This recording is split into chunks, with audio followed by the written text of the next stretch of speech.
Traditionally करते आए हैं उनका मेरे को अभी कुछ आंसर मतलब क्लैरिटी नहीं मिल रहा है। तो जैसे ये जो कह रहे हैं कि खुद को ढूंढने की सर्च ही धर्म है, मतलब जो अंदर खुद को जानो, वो तो ठीक है। पर अब जैसे मैंने कल उनको पूछा था वो कर्म का, तो बोले कि उसमें तो ऐसा कुछ होता नहीं है।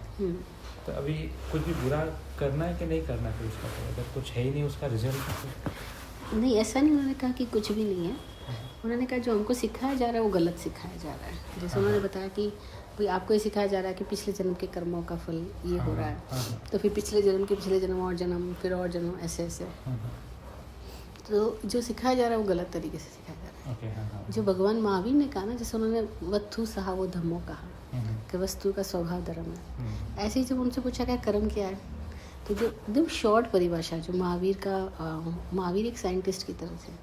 तो साइंटिस्ट फार्मूलों में बात करता है। जैसे उनको बोला पानी तो H2 में बात करेगा, कार्बन डाइऑक्साइड C2 में बात करेगा, है ना। तो उनके बात करने के तरीके अपने हैं। तो अब उनकी जो फार्मूला होता है, उनको फार्मूले को हम आगे पीछे नहीं कर सकते, कम ज़्यादा नहीं कर सकते, जोड़ तोड़ नहीं कर सकते। वो एज इट इज़ उसको ओपन करना होगा, क्योंकि फार्मूला हमेशा प्रिसाइज होता है, तो फिर चेंज नहीं हो सकता। तो उस फार्मूले से हमको वो बात समझ में आएगी वो क्या कह रहे हैं। तो महावीर ने जैसे फार्मूले को, महावीर की वाणी को सूत्र बोलते हैं, सूत्र को इंग्लिश में फार्मूला बोलते हैं, ठीक है ना। तो जैसे उन्होंने एक सूत्र दिया, वत्थु सहा वो धम्मो, अपना स्वभाव धर्म, स्वभाव, स्व का भाव। अब उसको खोजना, अपना स्वभाव क्या है, तो उससे पता लगेगा प्रभाव क्या है। जो बाहर से आ रहा है उसे प्रभाव, impressions, whatever impressions we are getting towards our, है ना, तो वो सब प्रभाव है। और उस प्रभाव में हम बह जाते हैं विपरीत दिशाओं में, तो वो विभाव है।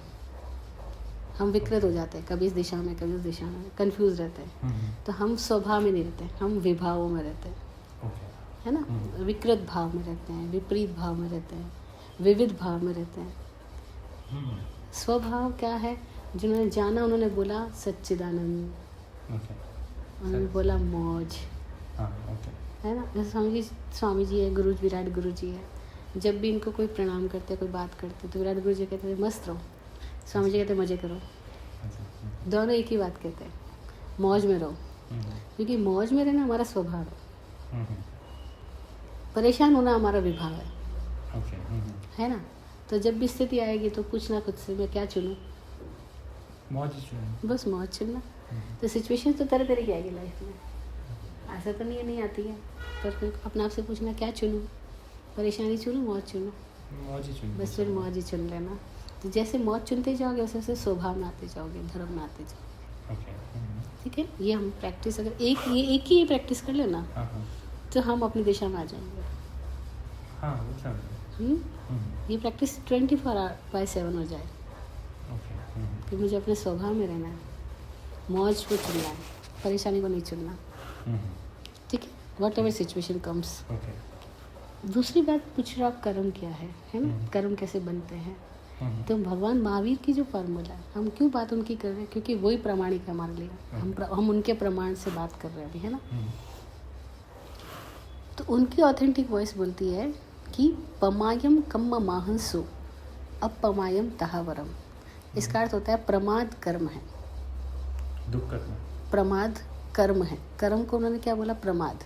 प्रमाद का मतलब क्या है, जैसे स्वामी जी ने कल एक एग्जांपल दिया था आपको कि एक आदमी है, वो बेहोश हो गया और उसने शराब पी ली है, और उसने शराब पी करके ये मान लिया है कि नशे में कि मैं ही कार हो गया, एग्जांपल दिया ना। तो वो जो शराब है वो उसको प्रमाद बोला। प्रमाद मतलब वो शराब, प्रमाद का मतलब क्या है, नशे में होना। नशे में होने का मतलब क्या है, रॉन्ग आइडेंटिफिकेशन। हम जो है हमें पता नहीं, और हमने अपने आप को कुछ मान लिया है। नहीं, जब अपन कोई नाटक करते हैं तो देखते हैं भाई अमिताभ बच्चन कभी कुछ रोल में आ गया, कभी कुछ रोल में आ गया, कुछ रोल में, है ना। तो ऐसे ही एक बार उधर अमेरिका में एक नाटक हुआ, तो एक आदमी को उसका अब्राहम लिंकन का रोल मिला, क्योंकि वो आदमी अब्राहम लिंकन से काफ़ी मैच करता था, उसका फिजिक, तो उसको रोल दे दिया गया अब्राहम लिंकन का। तो वो पूरा साल अमेरिका में फंक्शंस थे अब्राहम लिंकन को लेकर के, तो उसने 1 साल तक अब्राहम लिंकन के जगह जगह जाकर के रोल किए।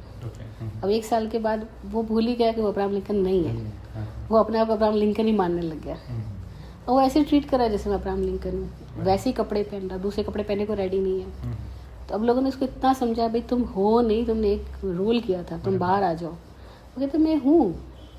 और वो इतना ज़्यादा उसकी मान्यता घर कर चुकी है कि मैं हूँ अब्राहम लिंकन। अब उसको साइकेट्रिस्ट ने तरह तरह से ट्रीट किया, लेकिन वो मानने को रेडी नहीं, किसी भी तरह से तैयार नहीं हुआ। तो फिर सोचा भाई इसको कैसे किया जाए। तो जो लाइट डिटेक्टर मशीन होती है ना, वो लेकर आए उसके पास में, जो भाई जब भी बोलेगा तो उसको पता लगेगा कि तू झूठ बोल रहा है ऐसा। अब वो इतना परेशान हो चुका था क्योंकि लोगों ने इतने तरह के डॉक्टर, साइकेट्रिस्ट, ये वो सब कुछ हो चुका था उसके ऊपर। तो उसने सोचा कि आज मैं तंग आके बोल ही दूँ कि मैं अब्राहम लिंकन नहीं हूँ। तो लाइट डिटेक्टर मशीन में जब उसका डाला गया हाथ और उसको बोला गया तुम बताओ तुम कौन हो, तो उसने बोल दिया कि मैं अब्राहम लिंकन नहीं हूँ। लाइट डिटेक्टर मशीन बोल रही है झूठ बोल रहा है। अच्छा, मतलब अंदर से भी मानने लग गया, इतना गहराई तक चला गया कि मैं अब्राहम लिंकन हूँ, है ना। तो इसी को भगवान ने प्रमाद बोला, नशा बोला। तो हम कुछ वो हम जो है हमें पता नहीं, और हम क्या है हमने कुछ और मान लिया। जैसे नहीं हमने मान लिया कि मैं जैन हूँ।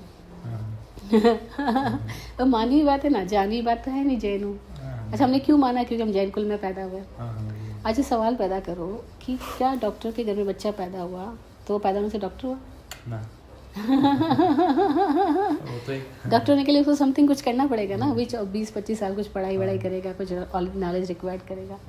अभी हम लोगों ने क्या किया, हमने तो अपने ऊपर कोई वर्क नहीं किया, कोई एक्सरसाइज नहीं करी, कोई प्रैक्टिस नहीं करी। हमको पता ही नहीं हमारे अपने आप के बारे में। हमने मान लिया मैं जैन हूँ, ऐसे हिंदू ने मान लिया हिंदू, क्रिश्चियन ने मान लिया मैं क्रिश्चियन हूँ, है ना। फिर एक मान्यता ही नहीं है। सबसे पहली मान्यता हमारे नाम की हो गई। हमने मान लिया मैं ये हूँ, मैं महेश हूँ, जो नाम। तो कितनी सारी मान्यता एक के ऊपर एक के ऊपर एक के ऊपर। फिर हमको शादी करवाई जाती है तो मान लेते हैं पति बन गया हूँ। फिर बच्चा हो जाए मान लेते पिता हो गया हूँ, हाँ। फिर आपके बेटे ने बेटा पैदा किया और आप मान लेते मैं दादा हो गया हूँ। एक दिन एक आदमी का फ़ोन आया, बोला मैं दादा बन गया हूँ। तो मैंने कहा अच्छा बधाई हो। तो स्वामी जी बोले तुमने क्या किया दादा बनने में? ऐसी बधाई ले रहे अपन। है नहीं। तो हम एक मान्यता में कितनी सारी, फिर मान्यता पे मान्यता, पूरी ज़िंदगी हम कुछ मानते ही रहते हैं। और फिर उस मानने से हमारे सारे कर्म निकलते हैं। ये कर्म क्यों निकल रहे हैं भाई? आप पति का रोल कब कर रहे हो? जब आपने मान लिया मैं पति हूँ। आप सारे प्ले कब कर रहे हो, सारे एक्ट कब कर रहे हो? जबकि आप उस एक्ट के साथ में कोई ना कोई अपना एसोसिएशन बनाया है, ठीक है ना। तो एक्ट बदलना है या एसोसिएशन बदलना है? एसोसिएशन। अगर एसोसिएशन में जाग जाए तो एक्ट तो ऑटोमेटिक चेंज हो जाएगा। और एसोसिएशन में जागे नहीं और एक्ट बदल रहे हैं। जैसे एक शराबी है, वो शराब पी के चल रहा है रास्ते में, तो सामने आ गया कुर्सी लेके, तो अब वो कुछ कदम सीधे भी रखता है और कुछ कदम टेढ़े मेढ़े भी रखता है, क्योंकि तो नशे में उसका कुछ होश ही नहीं है। तो वो जो कदम टेढ़े मेढ़े रख रहा है या कदम सीधे रख रहा है, तो उसके सीधे कदमों की कोई वैल्यू है? सीधे की भी नहीं है। सीधे की भी नहीं, क्योंकि वो तो नशे में है। नशे में कुछ कदम सीधे रखेंगे, कुछ कदम टेढ़े मेढ़े रखेंगे, लेकिन सीधे की भी क्या वैल्यू, क्योंकि है तो वो नशे में, अल्टीमेटली तो वो नशे में ही है। तो हम उसकी कोई कोशिश करें कि तू टेढ़ा मेढ़ा मत भटक, तू सीधा सीधा चल, लेकिन वो चलेगा ही नहीं। सीधा सीधा भी चलेगा तो बेईमानी भी चलेगा, है ना। तो हम सारी दुनिया में लोग क्या कर रहे हैं, हम कह रहे हैं एक्शन को बदल लो।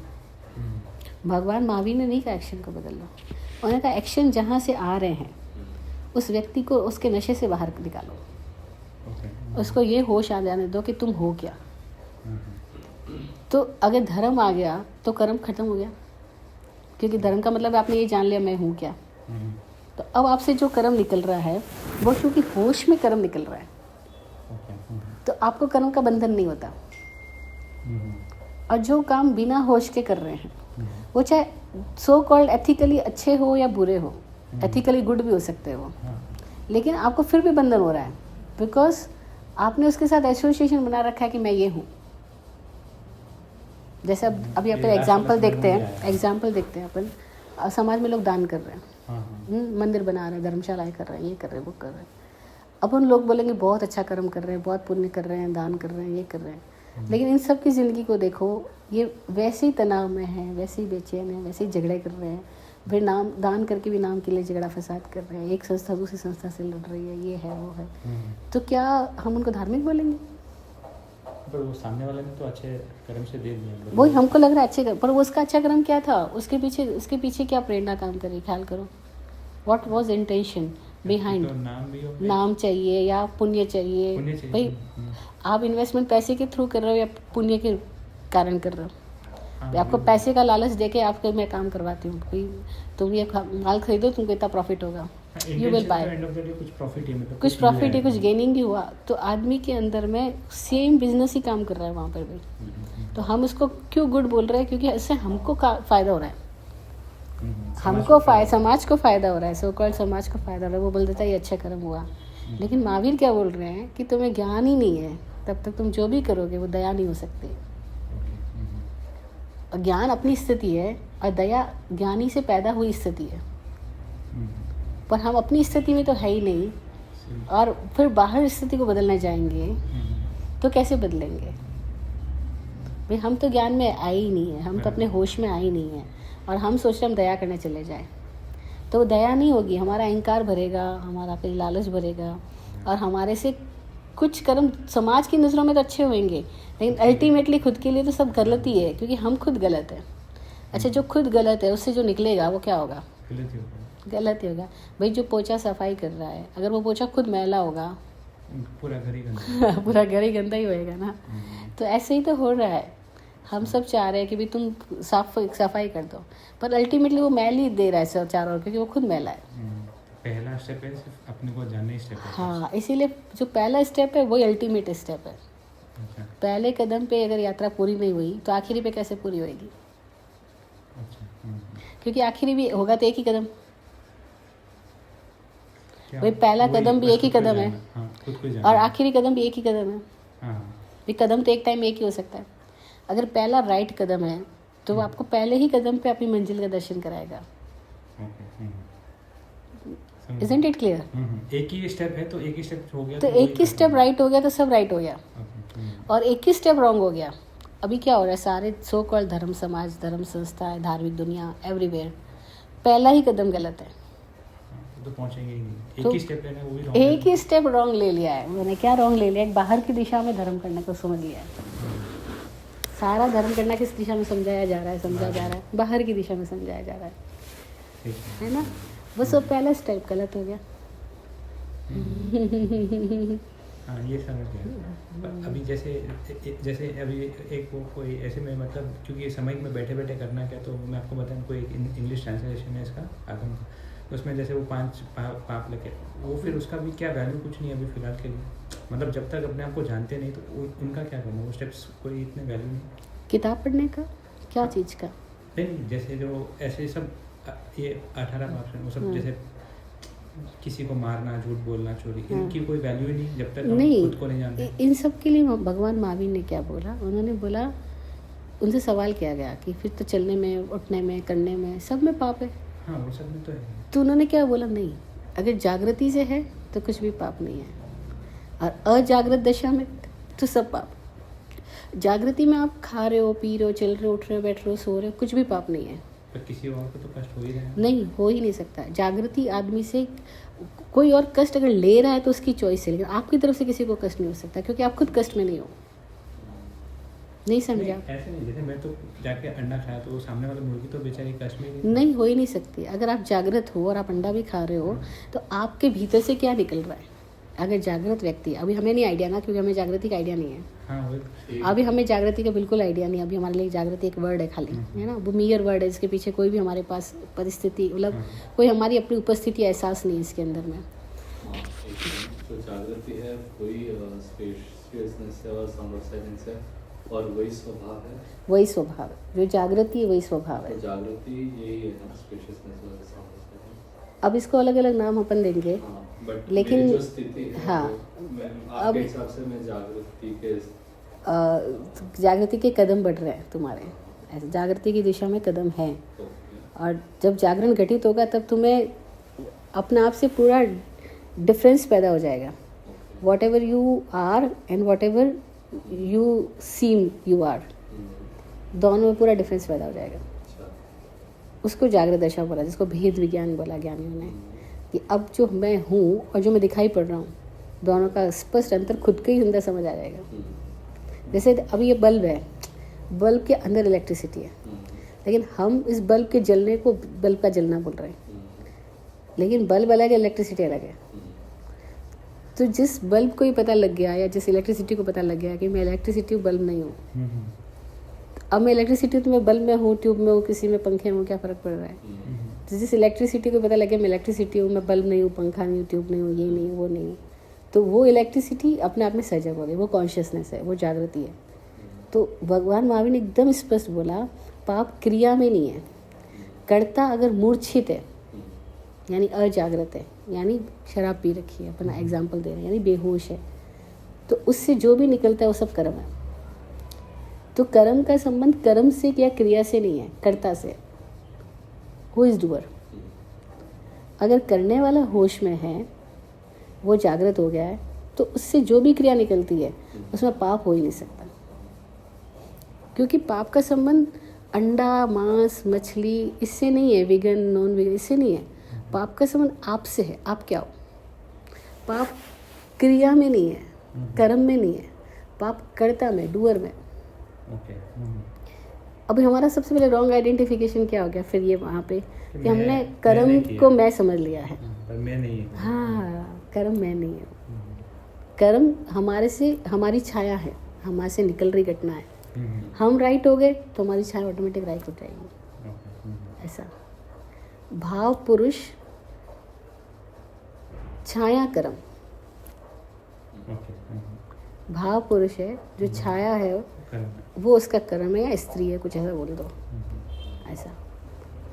तो हमें उस आदमी की छाया को पकड़ने जाओ, अगर आदमी अपनी छाया को पकड़ने जाएगा तो क्या करेगा? नहीं पकड़। लेकिन आदमी स्थिर हो गया तो छाया खुद ही रुक जाएगी, छाया उसी में समाहित हो जाएगी। तो महावीर ने क्या किया? स्थिर होना सिखाया, स्वभाव में स्थिर हो जाना। उसके लिए उस टाइम में उन्होंने सामायिक शब्द दिया। तो सामायिक का मतलब था अपने स्वभाव में ठहर जाना। अच्छा, ऐसा बोलेगा। सामायिक का मतलब कुछ करना नहीं था कि माला जपो, प्रवचन सुनने जाओ, किताबें पढ़ो, जाप करो, गाथाएं याद करो, ये सब नहीं था। सामायिक का मतलब था अपने स्वभाव में ठहर जाना, कि अब अपनी ऊर्जा अपने भीतरी वर्तुल बना रही है, अभी बाहर नहीं जा रही है। उसको उन्होंने सामायिक नाम दिया। समझे?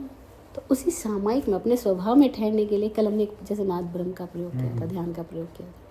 तो हमने स्टार्टिंग में कुछ ऐसा किया कि अपनी एनर्जी जनरेट हो हमारे अपने अंदर में, फिर वो हमारे अपने आप में कैसे आ जाए। लास्ट 15 मिनट अपन ठहर गए, बी स्टैच्यू, लाइक स्टैच्यू, बिल्कुल नहीं हिलना डुलना, अपने में ठहर जाओ और अपना पूरा ध्यान अपनी सांस पे लगा लो। तो ये प्रयोग क्या था कि हम अपने स्वभाव में कैसे आ जाए। तो ये सामायिक का एक नया तरीका है, सामायिक में अपने आप को लाने का, अपने आप को ले जाने का एक नया टेक्निक है ऐसा। तो ओशो ने क्या मेहरबानी की हमारे ऊपर कि उन्होंने देखा कि पुरानी विधियाँ काम नहीं कर रही है, ना तो माला जाप काम करेगा, ना भजन कीर्तन में ये कुछ भी चीज़ें काम नहीं, तो कैसे हम अपने आप में ला सकें।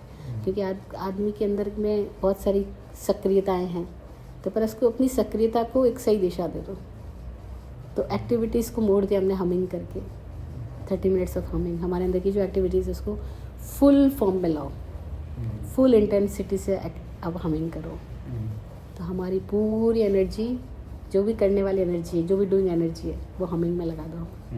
जब डूइंग एनर्जी को कंप्लीट परसेंट अगर आप हमिंग में लगाओगे तो ऑटोमेटिकली उसके बाद नॉन डूइंग स्टेज आएगी। तो लास्ट 15 मिनट्स साइलेंस।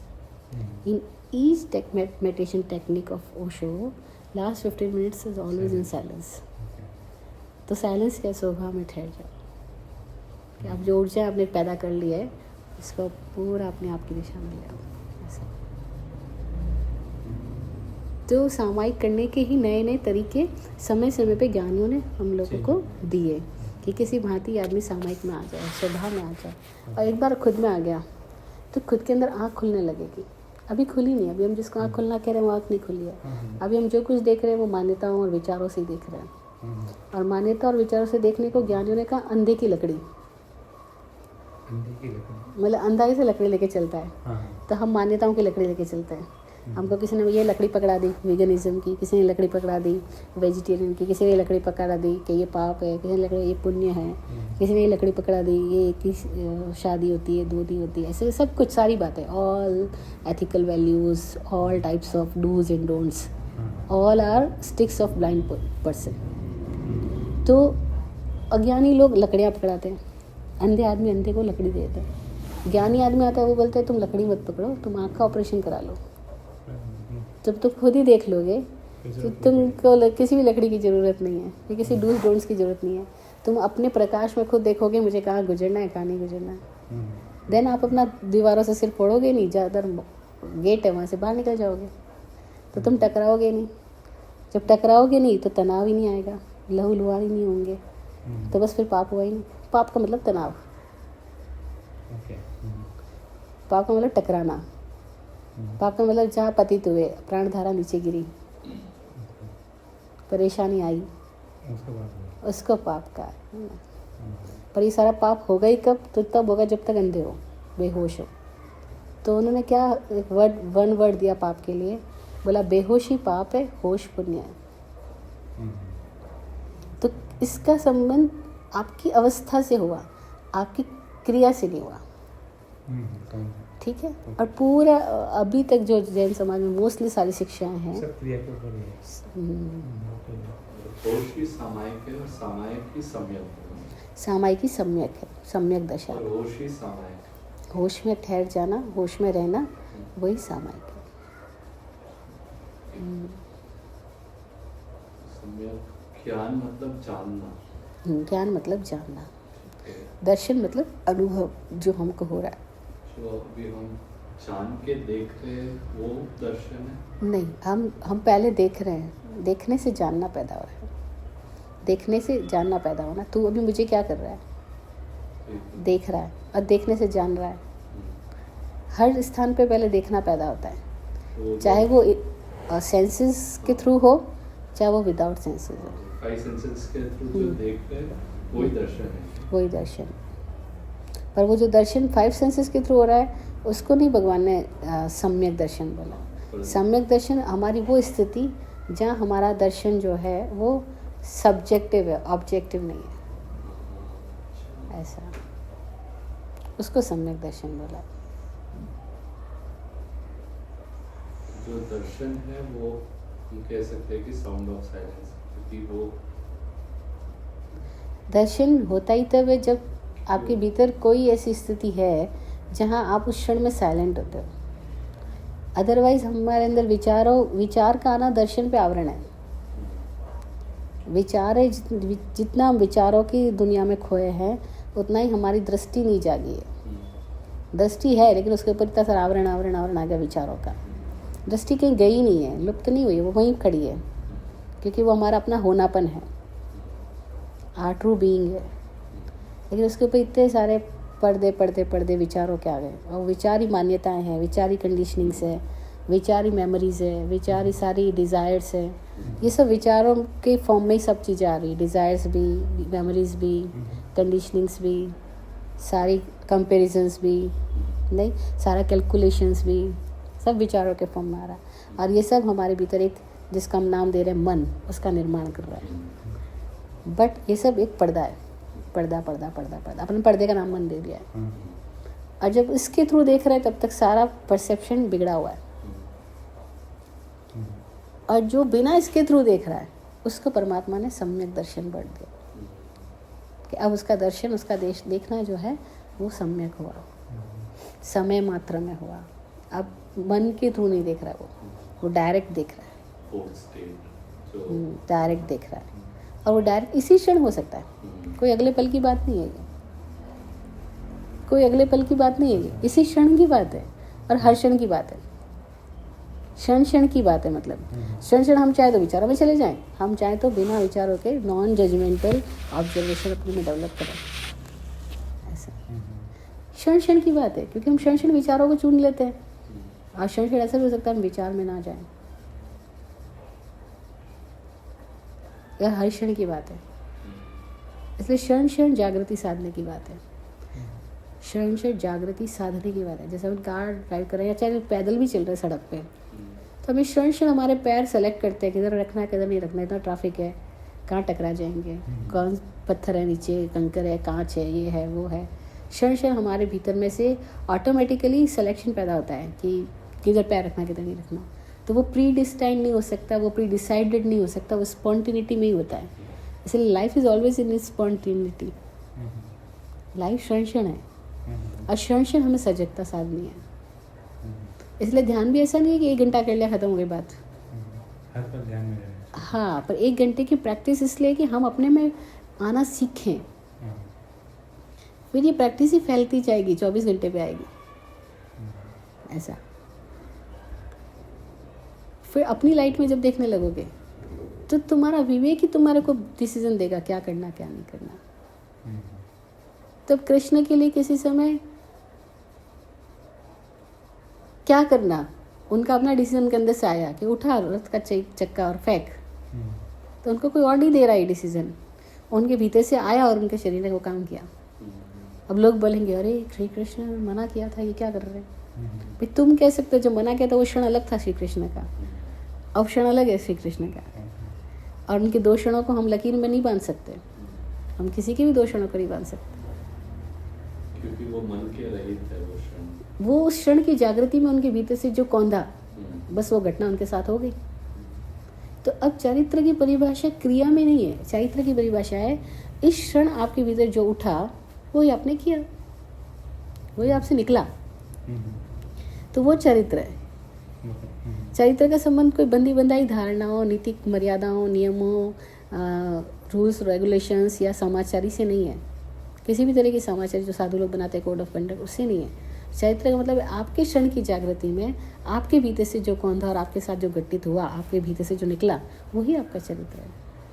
और वो कोई और डिसाइड नहीं कर सकता सम्यक है या नहीं है, वो तो आपकी ही सजगता डिसाइड करती है कि आप अपने में से ऑथेंटिकली निकले या आपके ऊपर किसी प्रभाव में आए और आप उसमें बह करके सोच के दिशा में गए, ऐसा। और जनरली हम लोग किसी प्रभाव में आते हैं, किसी के लेक्चर सुन के, किसी की बातें सुन के, कोई परिस्थिति देख करके या सुन करके या कोई भी तरह से, और फिर उस प्रभाव में आके अपन जो निर्णय लेके जाते हैं तो वो हमारा ओढ़ा हुआ होता है, वो आवरित होता है, वो बोरोड होता है, वो इन्फ्लुएंस में आके करते हैं। तो इन्फ्लुएंस का एक नियम है कि वो एक दिशा में जाएगा फिर उसकी विपरीत दिशा में भी जाएगा।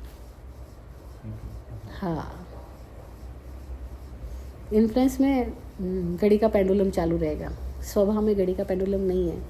स्वभाव में हम ठहर गए, अब हमारे भीतर से क्षण में जो आया हुआ, फिर उसके पीछे लकीर नहीं बनती, उस कर्म में लकीर बनती नहीं है, पीछे कोई रेखा नहीं खिंचती है, पीछे कोई तनाव नहीं रहता है, वो हुआ खत्म हुआ, घटना घटी और हटी।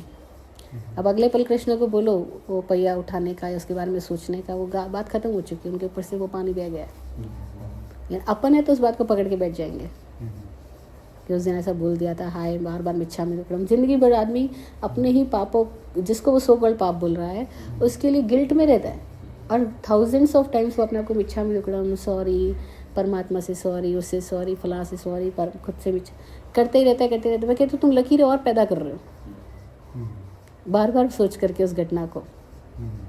हो गई, खत्म हुई बात, अभी आगे बढ़ जाओ। पर हम अपने दिमाग में उसका बोझा बना लेते हैं, हाय मुझसे तो एक टाइम ऐसा हो गया था, मैंने अबॉर्शन करा लिया था, हाय एक टाइम ऐसा हो गया था, मैंने अंडा खा लिया था गलती से, हाय एक टाइम ऐसा हो गया था, मैंने नॉनवेज चख लिया था, कुछ भी XYZ, और पूरी ज़िंदगी उसको याद ही रखते हैं, बार बार उस घटना को याद नहीं। फिर तो वो फिर और वो पैदा होती जाएगी, परत पे परत वही पैदा होती जाएगी, सर्कल पैदा होता जाएगा। इसीलिए अब अपने पूरे समाज में क्या करा रहे हैं, मैं बहुत सारे लोगों को देखती हूँ जो सो कॉल्ड धर्मगुरु है, लोगों को आलोचना करवाते हैं तो उसको बार बार याद दिलाते हैं, याद कर तूने ये पाप किया, याद कर वो पाप किया, और उसकी क्षमा मांग, और उसकी क्षमा मांग, और आंखों से आंसू बहा, और वो लोग आंसू बहाते हैं। वो जान नहीं रहे, वो लोगों को गिल्ट में ले जा रहे हैं, वो लोगों को और ज़्यादा पतन में ले जा रहे हैं। और जिसके लिए मना करवाएंगे, पता मन का बड़ा विचित्र नियम है, मन को जिसका मना करोगे उस चीज़ को पकड़ेगा और कब उसकी ग्रंथि बना देगा। वो बजाय कहते हैं हम हल्के हो, लेकिन कुछ हल्के नहीं होते, वो तो फिर मेमोरी के सर्कल में घूमते रहते हैं। तो अब इतना बड़ा हुजूम जो है वो सब रॉन्ग डायरेक्शन में है। अब राइट डायरेक्शन की बात को हम उसके साथ तुलना करने जाएंगे तो हम कहेंगे हम फिर प्रभाव में कहीं ना आ जाए कि इतने सारे लोग तो ये कह रहे हैं कि ये करने से कर्म बनता है, वो करने से, और ये कह रहे हैं कि कर्म का संबंध क्रिया से नहीं है, कर्म का संबंध तो आपके अपने होने से है, कि आप बेहोश हो तो हर चीज़ कर्म है, आप होश में हो तो हर चीज़ धर्म है। एकदम नई बात है, क्योंकि जो लोक प्रवाह है, सो कॉल्ड धार्मिक लोगों का प्रवाह है, वो सारी हमें उस दिशा में ले जा रहा है कि ये करो, वो मत करो, ये पाप, ये पुण्य, ये चरित्र, वो मत गलत चरित्र। वो हमको चरित्र की डेफिनेशन ही गलत दे रहा है। वो चरित्र का पूरा संबंध अपनी आदर्शात्मक बातों से, अपनी रीति रिवाजिक और सांस्कृतिक वैल्यूज से, उससे जोड़ के कह रहा है कि तुमने बरमूडा पहन लिया और मंदिर में आ गए तो पाप हो गया। तब स्वामी जी ने पूछ लिया, फिर जो भगवान वहाँ बैठा है वो कैसे? वो तो नंगे बैठाए तुमने। जिसकी तुम पूजा कर रहे हो वो तो नंगा है, और हमको तुम बरमूडा पहन के मंदिर में गए तो पाप बता रहे हो। ये कौन सी बात हुई?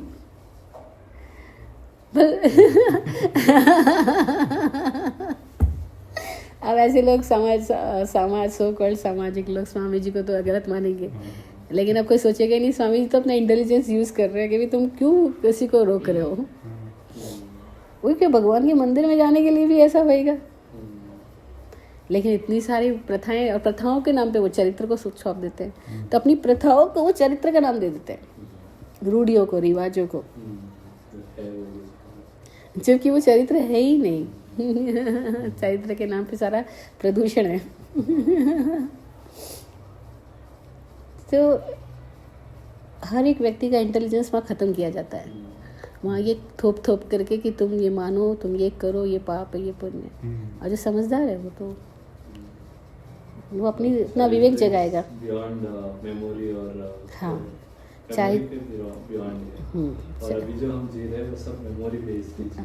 हम पूरा वो मैट्रिक्स मूवी की तरह हमारे भीतर जो प्रोग्राम फीड कर दिया गया है, देखिए मैट्रिक्स में, तो हम सब उस प्रोग्राम जो फीडिंग हमारे अंदर हो जाती है, हम पूरी ज़िंदगी अपने फीड प्रोग्राम के अकॉर्डिंग चलते रहते हैं। तो वी आर नॉट, हम प्रोग्रामर नहीं है, हम एक प्रोग्राम बन चुके हैं जो चल रहे हैं। ऐसा अगर मेमोरी नहीं ना हो तो इंटेलिजेंस वो चीज़ है जो मेमोरी के बियॉन्ड है, जो क्षण है। मेमोरी वो है जो पास्ट बेस्ड डिसीजंस है। तो अभी पहला स्टेप सिर्फ अपने को जानने का, बाकी नहीं, मैं जैसे भी आप कह रहे हैं पहला स्टेप तो अपने जानने का है, पर वो जानने में 10 साल भी लगे, 20 साल भी लगे, बिल्कुल भी नहीं, एक क्षण की बात है। क्यों 10 साल 20 साल की कल्पना करना? क्या पता कब, जैसे नहीं, क्या पता भी शंका है, क्यों इसी क्षण हो जाएगा। भाई ये बात समझ आई क्या? अभी सुनने के साथ कुछ समझा क्या? हाँ, तो भाई समझा है तो फिर समझ बाद में आएगी या अभी आएगी? नहीं ऐसा नहीं, पर अभी कौन है तो कैसे मालूम? अभी तो जैसे नहीं, लेकिन ये तो मालूम चल गया ना कि ये जो हम एसोसिएशन है हमारा, वो एसोसिएशन बेहोशी है। हाँ, और ये बेहोशी में ही सारा कुछ जो हो रहा है वो कर्म है, और जो होश है वो धर्म है। और कर्म और धर्म का संबंध किसी बाहर की घटना से नहीं है, हमारी अपनी स्थिति से है। तो अब इस क्षण से एक डिसीजन अपने में ले सकते हैं कि क्या मैं हर काम को करते समय अपने भीतर सजगता रख सकता हूँ? क्या मैं हर क्षण अपनी स्वभाव में डिसीजन ले सकता हूँ, या प्रभाव में आके डिसीजन लेना? पर वो तो हो गई कैसे? अभी तक तो सब मेमोरी बेस्ड ही है ना। अभी तक था, है नहीं, अभी समझ आ गया। तो हमको, क्योंकि इंटेलिजेंस को ना हर पल यूज़ में लेना होगा, अदरवाइज वो फिर मेमोरी पे चला जाएगा। हर पल ही यूज़ में लेना होगा। नहीं, जैसे एक सिंपल घटना सुनाती हूँ। अभी एक लड़का लड़की चिपक के सो रहे हैं, रिश्ते में वो पति पत्नी नहीं है, तो हमारा मन मेमोरी बेस पे तुरंत क्या कहेगा? ये रॉन्ग है ना? अब हम इंटेलिजेंस को यूज़ करें कि ऐसे सोने में क्या रॉन्ग है। इंटेलिजेंस का यूज़ करें तो अपने को क्या करना भी क्या? और दूसरी बात, क्या संबंधों से प्रेम होता है या प्रेम बड़ी घटना होती है? प्रेम बड़ी है ना? लेकिन हमने फिर सामाजिक सोच में हम संबंध को नाम को महत्व देते हैं, जीवन को नहीं।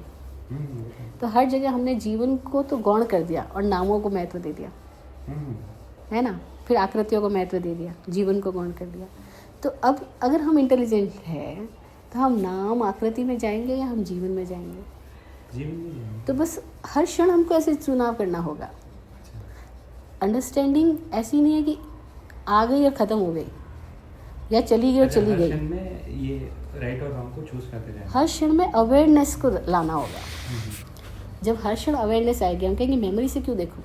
जैसे फॉर एग्जांपल मैंने कपड़े बदले, जब मैं सादगी जीवन के कपड़े छोड़ के इस जीवन में हूँ, तो लोग मेमोरी बेस्ड प्रोग्राम से चलते हैं कि वो संसारिक बन गई, वो गृहस्थ बन गई, शादी कर ली, या भ्रष्ट हो गई, या पाप में चली गई, या मिथ्यात्व हो गया, कुछ भी XYZ, है ना।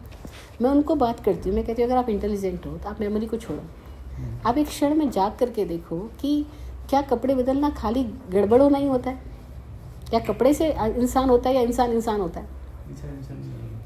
तो मैं एक ही बात, कई लोगों से कभी बारी बातचीत होती, लोग सवाल करते थे, तो मुझसे पूछते थे आप थोड़े होश में आके देखो तो सही कि सब ये गलती कैसे हो गया कि कपड़े बदलने तो गलत ही हो जाता है, और फिर गलत और सही का संबंध कर्म से है या आदमी से है।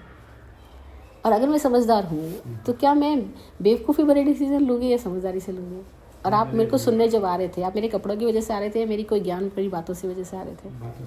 तो जब तुम आए ज्ञान की बात से थे या कोई समझदारी का प्रकाश तुम्हें वहाँ मिल रहा था, तो तुम ऐसा कैसे सोच रहे हो कि कपड़े बदलने से मेरा ज्ञान चला गया? जैसे लोग बोलते हैं आप बड़े ज्ञानी थे, आप ऐसे ही बोलते, मेरे से बात करते हुए मेरे सामने भी बोलते हैं आप बहुत ज्ञानी थे, बहुत विद्वान थे, तो आपने ऐसा डिसीजन कैसे ले लिया? स्वामी जी कहते इसीलिए लिया क्योंकि ज्ञानी हो, नहीं तो कैसे लेती। तो कहने का मतलब क्या हुआ कि हम एक मेमोरी बेस्ड प्रोग्राम पे चलते थे। हमको लगता है वाइट कपड़ों में तो साधु है और अदर कपड़ों में तो असाधु है, गृहस्थी है। लेकिन अगर मेमोरी बेस्ड प्रोग्राम पे ना चलोगे तो आई नो बहुत सारे लोग जो गृहस्थ के कपड़ों में वो एक्चुअल में साधु है, और आई नो बहुत सारे साधुओं को जो साधुओं के कपड़ों में हैं लेकिन वो एक्चुअल में गृहस्थी है। एक्चुअल में वो कल की चिंता में जीते हैं, वो गृहस्थी है। और जो आज को बुरी मस्ती से जीता है वो साधु है, जो कल की फिक्र ही नहीं करता, जिसके लिए कल एग्जिस्ट ही नहीं करता, जो कहता क्षण है क्षण को जी लो, खत्म हुई बात, अगला क्षण किसको पता। और जो ऐसे है जो यहाँ सद्भाव से भरे है, समभाव से भरे है, और वो वहाँ मैं देखती हूँ जो शिकायतों से भरे है। लेकिन हम नॉर्मल अपने, हम सब हिप्नोटाइज्ड है, तो हम अपने मेमोरी बेस्ड प्रोग्राम से चलते हैं, तो हम जल्दी से बोल देंगे ये साधु है, ये गृहस्थ है। हम नाम दे दिया और नाम के पीछे जीवन गायब हो गया। नाम दे दिया मतलब लेबल कर दिया, और लेबलिंग करते ही सब जीवन गायब हो गया। ऐसे हमने लेबलिंग कर दी धर्म की, कर्म की, पुण्य की, पाप की, सब चीज़ों की, और लेबलिंग करते से अंडरस्टैंडिंग गायब हो जाती है। और इंटेलिजेंस जो है वो लेबलिंग नहीं करता है, इंटेलिजेंस क्षण देखता है। इसलिए इंटेलिजेंस वो चीज़ है जो मेमोरी नहीं है, और इंटेलिजेंस है वही दर्शन ज्ञान चरित्र जिसकी बात महावीर ने की है, वही सम्यक दर्शन, सम्यक ज्ञान, सम्यक चरित्र, वही प्रेम है, वही आपकी क्षण की जागृति है। और उस जागृति में फिर कर्म नहीं होता। कर्म नहीं होता का मतलब फिर अंधकार नहीं होता। कर्म एक अंधकार है, एक पर्दा है, वो पर्दा हो ही नहीं सकता अगर आँख खुली है। तो आँख खुली नहीं है तो फिर बहुत सारे पर्दे हैं, फिर विचारों के, फिर धारणाओं के, फिर मान्यताओं के, फिर परंपराओं के, फिर रीति रिवाजों के, रूढ़ियों परंपराओं के, ये सारे नाम पे सब पर्दे ही पर्दे दिए जाते हैं। अपन जब आए बच्चे थे तब मौज में थे, फिर धीरे धीरे क्या होता गया कि हमारी मौज खत्म हो गई, क्योंकि हमारे ऊपर इतने सारे पर्दे दिए गए, पढ़ाई के नाम पे दिए गए, स्कूल में ये कर लो वो कर लो, फिर बिजनेस, फिर फैमिली, ये वो सब पर्दे ही पर्दे। और हम उसको हाँ जी, क्योंकि हमको अच्छा बनना था, तो हम ओबीडियंट बनने के चक्कर में सबको हाँ जी करते गए, और पकड़ते गए। फिर कभी हमने खोजा ही नहीं कि आज तक सब कुछ करके मैं परेशान हो रहा हूँ, उसका मतलब कुछ तो मेरी स्टाइल गलत है जीने की। वही स्वामी जी के साथ जो घटना घटी तो वो कैसे घटी? उन्होंने कहा मैंने सबकी बात मानी, 40 साल तक मानता रहा, और जब पता लगा कि सब कुछ क्यों करके देख लिया, जो पापा ने बोला, मम्मी ने बोला, हमारा साहब ने बोला, उसने बोला, हाँ पैसा भी कमा लिया, पत्नी भी कर ली, बच्चे भी कर लिए, देन ये रियलाइज़ कि मैं खुश भी नहीं हूँ और ये बच्चे खुश हैं, तो डिफरेंस क्या रह गया? तो बोला ये सब हमको इतने मान्यताएं पकड़ा दी गई और हम मानते गए। तब से मानूंगा ही नहीं, खुद जानूंगा। और एक संकल्प ने उनकी पूरी यात्रा बदल दी। और महावीर का तो यही कहना था, मानो मत जानो,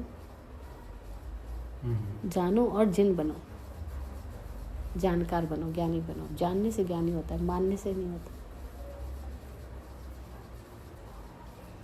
जो अभी जो कुछ भी सही या गलत है तो फिर वो कैसे जानेंगे? सही या गलत नहीं है, सही या गलत सब किसी अपेक्षा में है।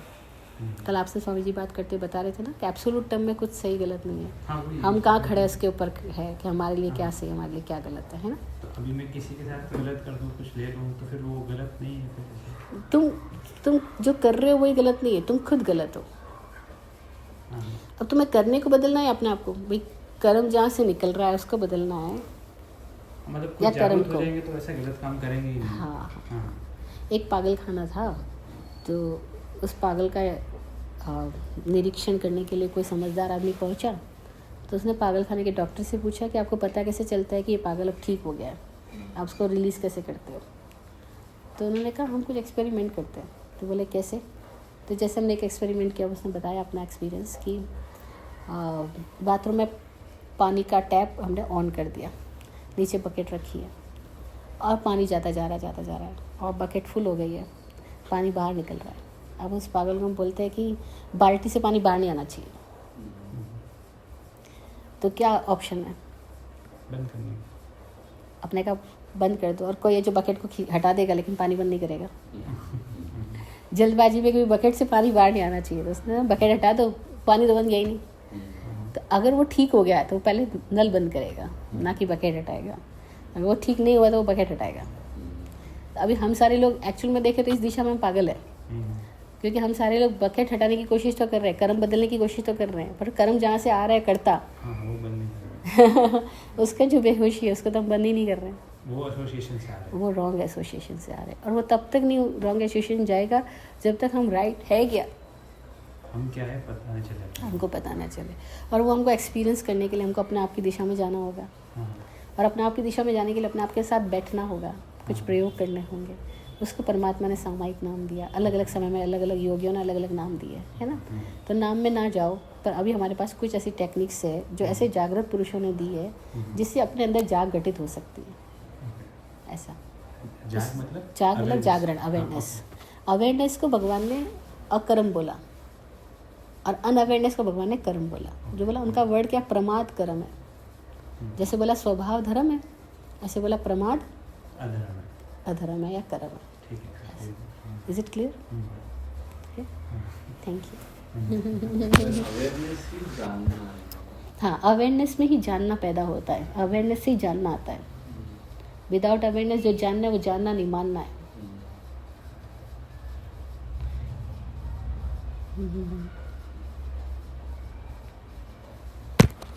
महावीर के सूत्र बड़े प्यारे हैं, बड़े शॉर्ट में उन्होंने सारी बात कर दी है।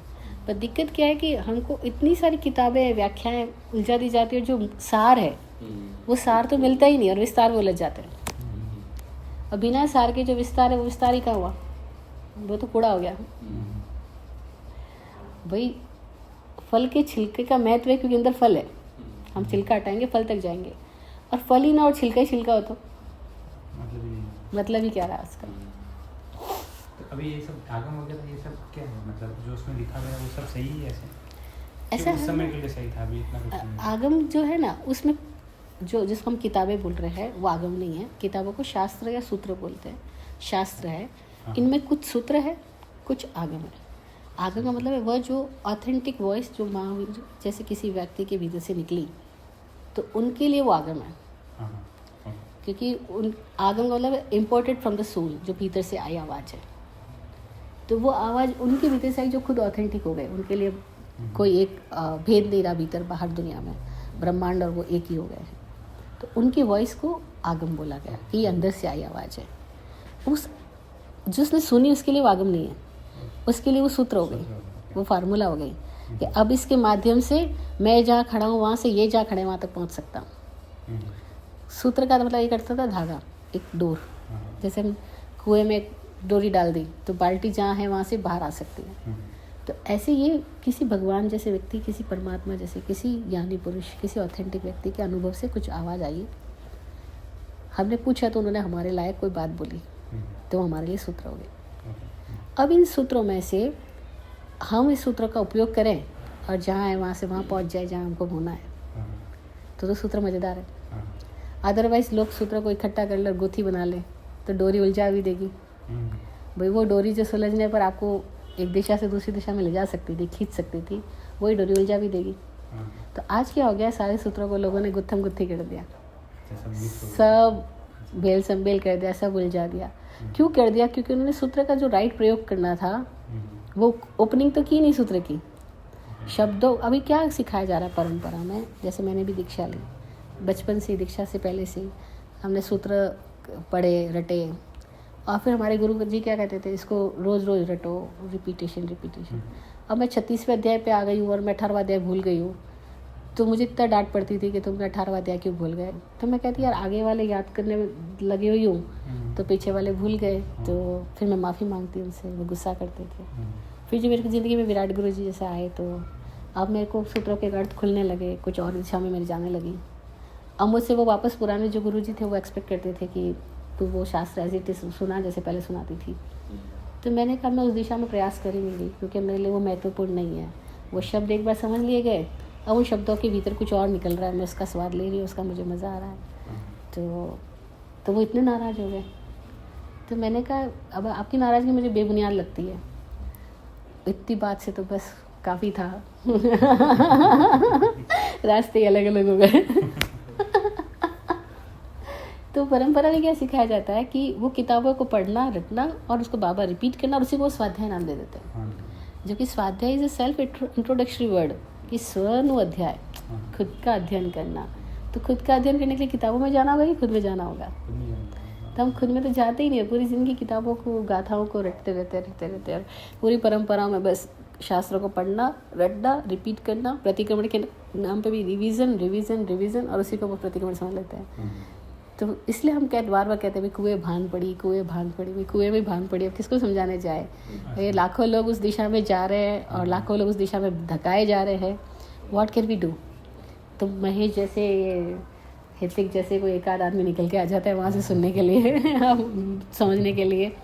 अदरवाइज तो आप देखो, अभी वही मैं वाइट कपड़ों में आ रही होती यहाँ पे तो थाउजेंड्स ऑफ पीपल मेरे पास होते हैं, है ना? पर अब मुझे तो संबंध से बाहर आने का मौका मिल गया था, आगे मैं बाहर। तो there is a great illusion. तो वो जो सिखा रहे हैं वो शास्त्र के नाम पे बड़ा उटपटांग सिखाया जा रहा है, एक बात। दूसरी बात, जो किताबें अवेलेबल है उसमें कुछ बातें ऐसी है जो बहुत प्यारी, जो भगवान की वाणी है, ऑथेंटिक है, जो आगम वचन है। कुछ बातें ऐसी है जो आगम वचन तो नहीं है लेकिन प्रमाण वचन है, किसी ने महसूस किया और उन्होंने अपना प्रमाण डाला उसमें, ठीक है। कुछ बातें ऐसी है जो आगम भी नहीं है, प्रमाण भी नहीं है, परंपरा से है, ठीक है। कुछ बातें ऐसी है जो परंपरा भी नहीं है, आगम भी नहीं है, प्रमाण भी नहीं है, जो घटना के रूप में वृत्तांत है, हिस्टोरिकल है, ठीक है।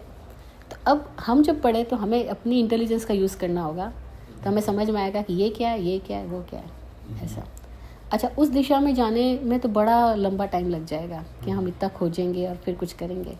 क्यों ना इससे अच्छा कोई हमारे पास ऐसा जानकार व्यक्ति है, सदगुरु मौजूद है, जिसने अपने अनुभव से अपने आप को एक्सप्लोर कर लिया है।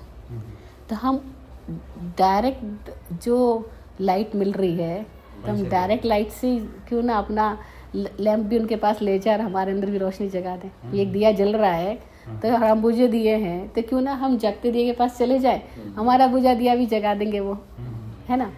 बस इतनी मेहरबानी अस्तित्व ने मेरे ऊपर करी कि मेरा बुझा दिया तो था ही, लेकिन मुझे पहले विराट गुरु जी की जोत दे दी और स्वामी जी की जोत दे दी।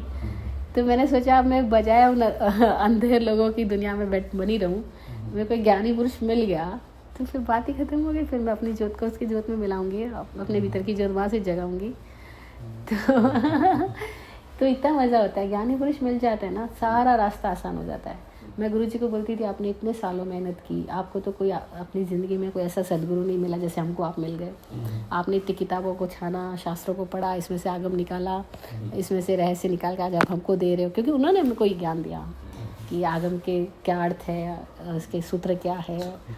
विराट गुरु जी ने, जो इसके पहले मेरी ज़िंदगी में आए थे, उनको आप प्रत्यक्ष नहीं मिले, लेकिन मेरे जब साध्वी रूप में थी तब मेरे को वो मिल गए थे।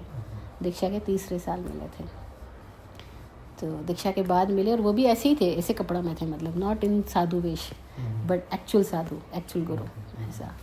तो उनके मिलने से मेरे अंदर की समझ सब बदली और सब मेरी मान्यताएं हटने लगी ऐसे। तो वह कहती आपने इतनी मेहनत की, हमने तो कुछ नहीं किया, आपने कुएं से पानी निकाला, हमने पी लिया। हमने तो वो भी नहीं किया, तो हम बहुत लकी हुए। ऐसे ही स्वामी जी ने अपने आप पे मेहनत करी और एक्सप्लोर किया अपने आप को। तो वो कहते भाई मैं अपने आप के बारे में जानता हूँ थोड़ा बहुत, तो तुमको भी वो तरीका बता सकता हूँ कि तुम भी जान सको, ऐसा। तो फिर क्यों उस दिशा में जाना, किताबों वाली दिशा में। हाँ फिर भी अगर लगे कोई क्वेश्चन आए तो ऐसे अनुभवी व्यक्ति की वाणी सुनो, उनसे समाधान मिल जाता है। जैसे हम भी अभी भी हम ओशो को भी सुनते हैं, क्योंकि वो एक ऐसे संबुद्ध पुरुष है जिन्होंने खुद को एक्सप्लोर कर लिया, खुद को जान के। अब वो जो निष्पक्ष दृष्टा की वाणी निकलती है वो हमारे अंदर ओपनिंग देती है। ऐसा नहीं सवाल हमारे अंदर कभी नहीं आएंगे, क्योंकि मन जिज्ञासा परक है, वो भरा रहता है कुतूहल से भी। तो आते हैं तो अपन उनकी समाधान पे जाएं, ना कि उन लोगों के पास जिनके पास समाधान है ही नहीं, जो डॉक्टर के कपड़े तो पहन के बैठे लेकिन डॉक्टर है नहीं, तो उनके पास जाके हम ठीक नहीं हो रहे हैं। अभी तो सालों से लोग जा रहे हैं, वही ठीक नहीं हो रहे हैं, तो प्रमाण है कि भाई यही ठीक नहीं है, उसका मतलब हम ठीक नहीं हो सकते। तो हम उनके पास क्यों जाए जो डॉक्टर के कपड़े लेकिन डॉक्टर नहीं है। असली डॉक्टर के पास जाते हैं, और असली डॉक्टर नहीं अवेलेबल होते हमको, तो शायद हमारी बदनसीबी थी। लेकिन हम तो खुश नसीब है कि हमको असली डॉक्टर अवेलेबल है, और इतनी ईजीली अवेलेबल है, ईजीली अप्रोचेबल है। तो फिर मैं तो अब नहीं कहती कि किताबों की दिशा में जाओ और शास्त्रों के अंदर खोजबीन करो। जो सत्य पुरुष हमारे सामने मौजूद है उनसे अपनी स्थिति का समाधान मांगो, और उनके बताए हुए सूत्रों को ओपनिंग करना, प्रयोग करना होगा लेबोरेटरी में। जैसे उन्होंने कल नाद ब्रह्म का एक प्रयोग दिया। अब वो कहते हैं कि सुबह उठ के अगर 1 घंटा आप रोज कर सको इसको। नहीं, मैंने जब कल उनके साथ किया था ना, तब तो काफ़ी अच्छा लगा। और ऐसे बीच में मतलब जो 15 मिनट का साइलेंस है ना, तो उसमें से लग रहा है कि कोई एनर्जी ऑफ बहुत ऐसे यहाँ घूम रही है ऐसे। आज सुबह वापस सुबह 7 बजे से 8 बजे किया तो वैसा महसूस नहीं हो रहा। वो थॉट्स आ रहे थे, कल तो नहीं आ रहे थे। कल हम उनकी प्रेजेंस में थे ना, वही तो फर्क पड़ता है। नहीं था, कंटिन्यूअस थॉट्स चल ही रहे थे। कल हम उनकी प्रेजेंस में बैठे तो एक पूरा अलग ही माहौल खड़ा होता है। तो नहीं, हम सदगुरु के यहाँ जाते तो लोग पूछते किसके लिए जाते हैं। मैं कभी पहले तो मेरे को लगता था ध्यान लिंगम, लेकिन ध्यान लिंगम मेरे कमरे में गुरु जी के स्वामी जी के साथ ही प्रकट हो गया, तो बाहर जाने की ज़रूरत ही नहीं पड़ती। हम तो कमरे में बैठे रहते हैं बाहर घूम के आते जाएंगे सबको, लेकिन ध्यान लिंगम हमारे साथ ही है। तो वही सब लोगों का मेन अट्रैक्शन वहाँ ध्यान लिंगम है। आदि योगी तो खैर है ही देखने वाली चीज़ है, लेकिन ध्यान लिंगम ही है। तो ध्यान लिंगम तो स्वामी जी खुद ही साथ है प्रत्यक्ष है, तो इनकी उपस्थिति में ध्यान घटित होता है। इसलिए हाँ, कोई बात नहीं, लेकिन करना ही होगा। धीरे धीरे करके अपने भीतर भी वो ज्योत जागेगी ना, तो इसलिए कोई बात नहीं, प्रैक्टिस करनी रहेंगे अपन। लेकिन एक रास्ता मिला है, तो अब रास्ते पे चलना अपना काम ही होगा ना। तो चलते चलते हमारे भीतर भी स्थिति घटना होती है ऐसा, पर तीव्रता चाहिएगी जब बोलने में। जैसे बोलते हैं उसमें ज्ञान ब्रह्म के प्रयोग में कि फर्स्ट 30 मिनट्स फुल इंटेंसिटी से आपको हमिंग करनी है। थोड़ा 5-10 मिनट के बाद में तो ऐसे सांस फूलने लगती है कि थक गए। हाँ, ऐसे क्योंकि हमको आदत नहीं है ना, बिल्कुल भी हमारे शरीर को अपनी दिशा में कुछ भी सक्रिय करने की कुछ भी आदत नहीं है। तो जितनी हो सके उतनी एनर्जी डालनी अपना, और डालती जाना। तो ही फिर कुछ लास्ट के 15 मिनट्स भी फिर मज़ेदार हो पाते हैं ऐसा।